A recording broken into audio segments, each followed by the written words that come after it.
Olá amigos, olá amigas, muito bom dia, boa tarde, boa noite, não sei que horário que vocês vão assistir essa live, que também vai ser divulgada no nosso canal no YouTube, Brotar da Semente. Então já vou pedindo a vocês que se inscrevam lá no nosso canal Brotar da Semente. César Santana, como vai meu amigo César Santana? Quiser subir aí para trocar uma ideia conosco, fique à vontade aí, grande amigo César Santana. Na live de hoje nós vamos trazer aqui, além de uma prosa, nós vamos trazer alguns poemas. Eu encontrei alguns versos que eu escrevi antigamente. Esse é um caderno, veja, rústico, né? Grampeado. E nele está contido alguns versos, né? Alguns poemas que eu escrevi. Então, vou estar lendo alguns deles para vocês aí nesta live. Então, vou pedindo a vocês que se inscrevam, deixem aí o seu like. Para dar like é só clicar assim em cima. Compartilhem também essa live para que mais pessoas tenham aí acesso ao nosso conteúdo. Então a live está apenas começando e vocês serão muito bem-vindos aqui.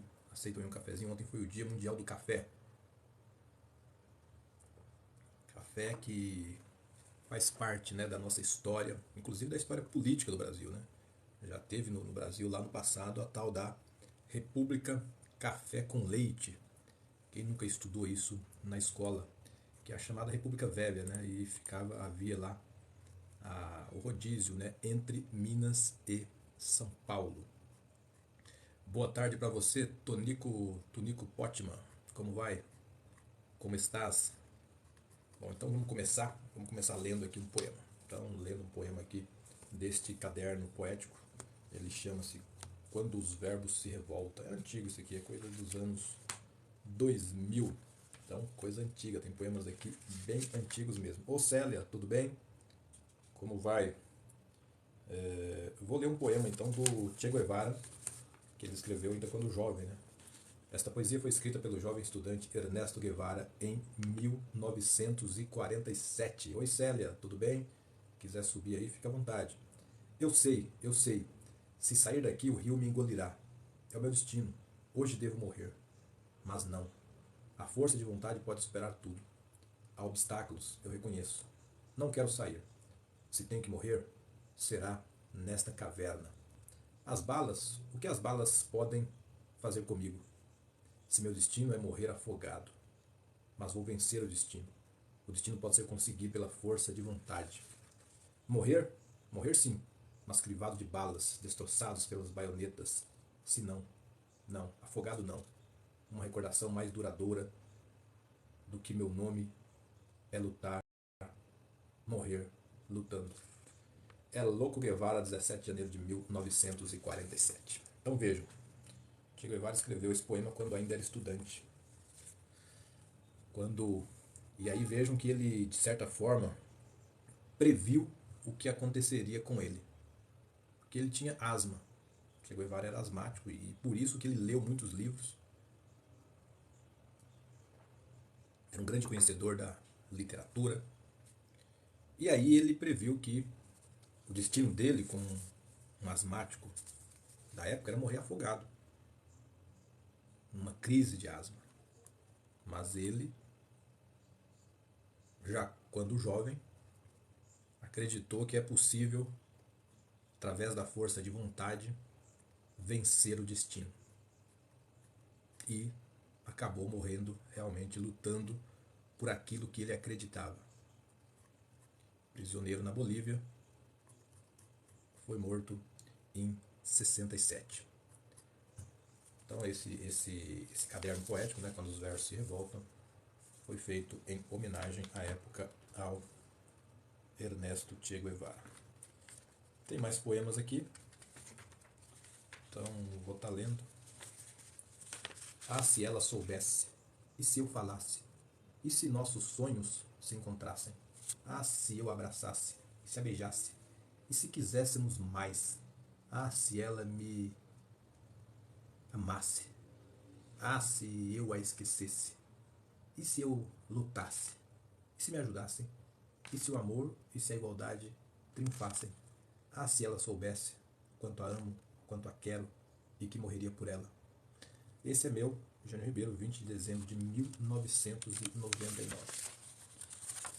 Então, esse poema fez 24 anos. Então, o poema fez 24 anos.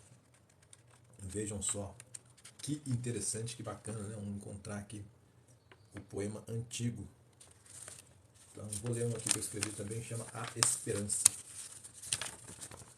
Há 2000 anos, um homem veio ao mundo e nos ensinou a amar o próximo, a repartir o pão, a ser puro de coração. Há mais de um século, um homem que sonhava com uma sociedade sem classes sociais criou uma filosofia que nunca fora implantada como deveria. Ainda ontem, um jovem que almejava ver a América Latina livre, que ao imperialismo declarou guerra e lutou por Cuba, na Bolívia, caiu por terra. Mas não morreu, porque as ideias não se matam, tornam sementes que nascem em nossas mentes e se enraizam e se fortalecem conforme a injustiça se propaga. Hoje o capitalismo prevalece, impunidades, desigualdades, racismo e exploração. O sangue dos pobres derramam, mas ainda pulsa o coração. É chegada a hora de ressuscitar a revolução. Amanhã partiremos. Nossas armas são as bandeiras dos revolucionários de outrora e muita sede de justiça, pois o sonho de liberdade novamente se aflora. Vem, vamos embora. O sol surgiu no horizonte. É chegada a hora. Então, um poema aí de 1997. Esse poema, então, façam as contas aí, 26 anos, né? Um poema antigo aí. Bem antigo mesmo. Então, são alguns poemas antigos, quando os verbos se revoltam. Quem aí gosta de poesia? Quem aí já escreveu alguma poesia, algum poema? Digam aí. Ô Marcelo Lopes, como estás? Boa tarde para você também.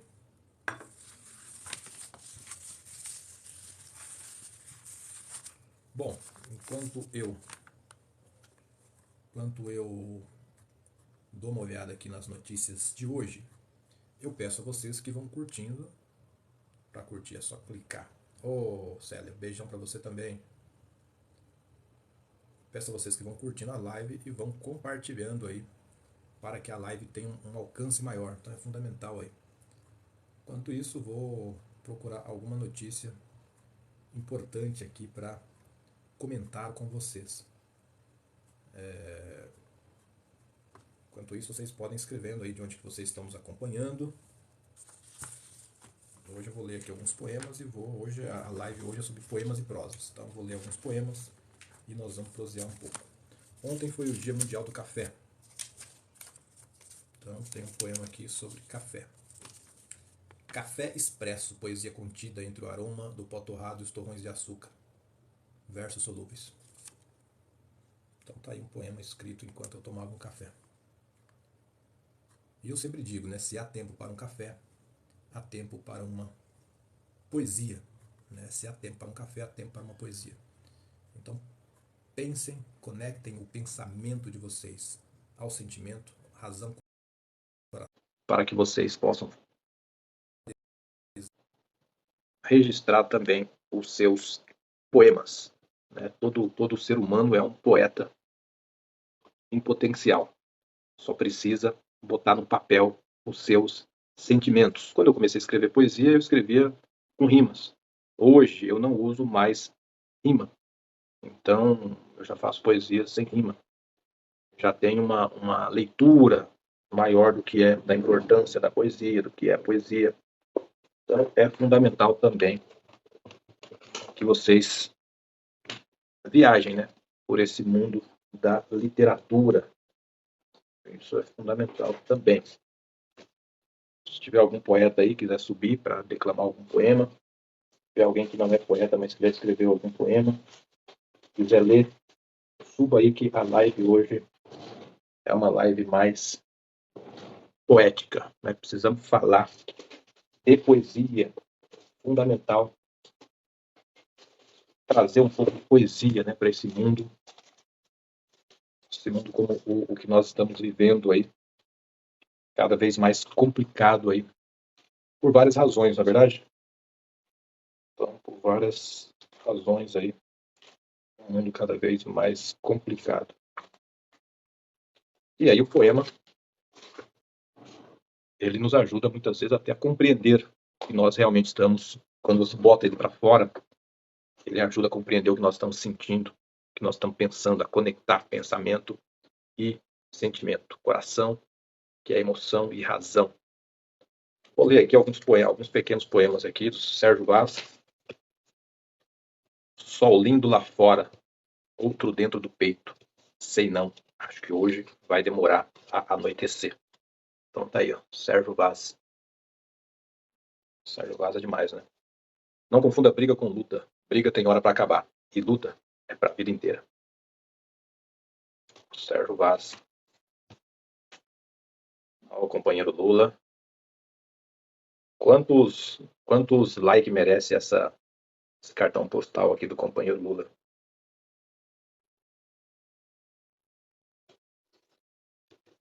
João Goulart, nomeando o Tancredo Neves primeiro-ministro. Enfia o dedo na cara do seu dia e diz: hoje vou ser feliz. Quer você queira ou não. Então tá aí, ó. Sérgio Vaz também. São alguns poemas aí do Sérgio Vaz.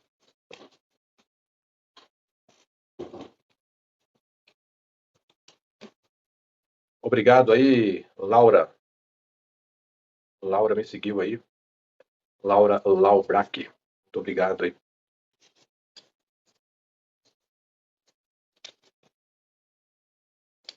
Bom, então hoje a live é sobre poesias. Estou lendo alguns poemas aí. Não adianta algumas pessoas, né, entrar na live e ficar xingando, porque não vai. Não vou parar de ler o poema porque está xingando. Você não vai conseguir derrubar a live xingando. Né? Xingar só demonstra quem você é. Só isso. Né? Muitas vezes o que você fala é justamente o que você é. Então, cuidado com as palavras têm força, têm poder. Então, vamos lá, mais poemas aí. Alguns poemas, eles ainda estão escritos, ainda em papéis aqui, rascunhos aí, né? Nem tudo é poesia. Nem tudo é poesia. Pense numa pandemia, lotando cemitérios em plena luz do dia. Nem tudo é poesia. Falsos líderes políticos e religiosos conduzindo a mortandade de rebanho. É só um pesadelo apocalíptico. Nem tudo é poesia. A Palestina sendo invadida, subjugada por tropa de Israel, as mesmas que mataram Jesus Cristo. Nem tudo é poesia. Então tá aí, mais uma poesia aí. Essa foi uma antipoesia, né, na verdade.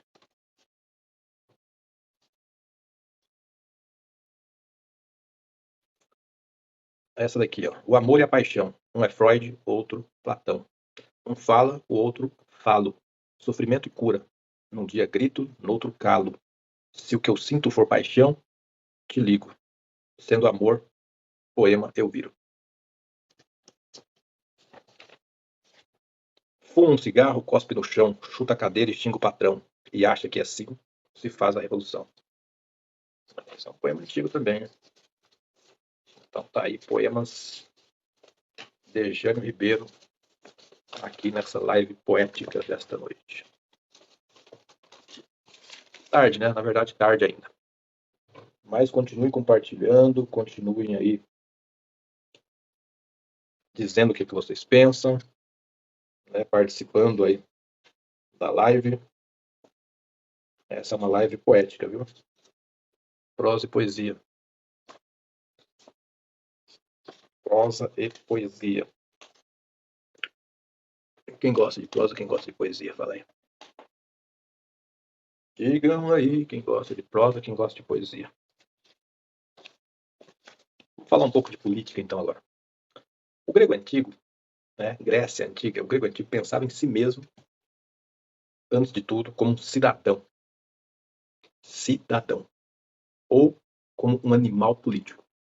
Claro que nem todo grego, claro que a sociedade grega não era a perfeição, lá tinha escravidão. Mas o grego rico, o grego proprietário ali, ele se via como político, né? A cidade era a polis. Então, fazer política é cuidar da polis, cuidar da cidade. A cidade era a polis.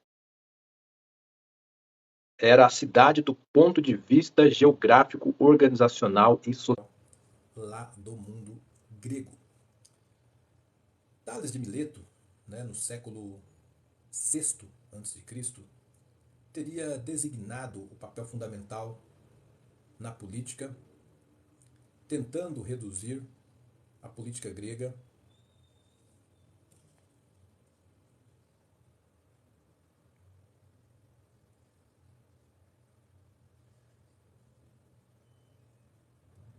né, unindo ali as cidades gregas, né, as cidades-estados gregas, para enfrentar os persas, os tiranos persas. Neste período, aproximadamente, Atenas liderou, liderou o mundo grego e derrotou os persas. Então veja, a política, o diálogo, liderando as cidades gregas, apoiando sob uma poderosa força marítima. Então vejam que os gregos, eles, do seu modo, do seu jeito, eles criaram a política. Então isso é fundamental. Claro que muita coisa foi aperfeiçoado aí. Claro que a democracia grega era uma democracia um tanto quanto oligarca, né? Então não era perfeição, mas ali nascem essas ideias, né, de cidade, a ideia de democracia, né, de governo do povo, autocracia, governo de um só e assim por diante. Tem uma galera aqui pedindo para falar sobre picanha. Eu vou falar o que sobre picanha? Eu não sou açougueiro para falar sobre picanha. Né? Acho que se fosse açougueiro eu podia falar sobre picanha. Como eu não sou, não tem nada para falar sobre picanha. Aliás, falar sobre picanha é até um desrespeito a boa parte do povo brasileiro que é vegana, né? Portanto, que não come picanha. Né? Agora, é verdade que o classe média, se quiser comer picanha, está tendo condições de comer, porque a picanha caiu o preço e aí você pode comer picanha. Então, isso que interessa. Boa parte do brasileiro, pelo menos classe média, está podendo comer picanha. Fala do aumento dos empregos. Sim, o desemprego aumentou muito durante o governo Bolsonaro. Né? Infelizmente, inclusive a Globo, né, que o Bolsonaro prometeu que ia fechar, ela está demitindo funcionários. E o Bolsonaro prometeu fechar a Globo, não fechou, mas ele deixou uma crise instalada aí. Deixou, por exemplo, uma PEC bomba, que é a PEC dos precatórios. Essa é uma grande realidade. E aí o governo Lula e o Haddad estão aí lutando para poder botar a casa em ordem. Então esse primeiro ano, o orçamento, a direção que foi dada para esse ano, ainda é a direção equivocada do Paulo Guedes, que comanda inclusive o Banco Central através do seu pupilo Campos Neto. Então, não deixou positivo, não deixou um rombo aí. Só nos precatórios são 140 bilhões. Só nos precatórios. Sem contar o rombo que ele deixou no final do mandato dele. Isentou igreja evangélica de pagar impostos, uma série de situações aí que ele fez que deixou uma bomba. Isso você pode, qualquer economista sensato, qualquer economista que seja minimamente honesto, vai dizer isso para você. Então, bolsonarista criticar o governo Lula há 3 meses e 15 dias, com argumentos falaciosos, não pega. Né? Não pega, não vai atingir, vocês não vão conseguir atingir o governo Lula com essas falácias. Né? E sobre a Cláudia Raia, alguém está pedindo para falar sobre a Cláudia Raia, ela está muito bem, muito obrigado. Teve o filho dela, né? Tinha uma notícia dela aqui da Cláudia Raia.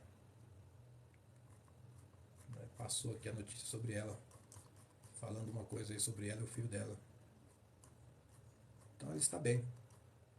Não sei se ela captou esses 5 milhões aí que está falando, que é do setor privado, né? Porque a Lei Rouanet, você sabe que ela não dá dinheiro para ninguém, né? Os artistas que quiserem, eles captam do mercado. Então, e Lei Rouanet também não é criação do PT, não, já existia. Aliás, o cara que criou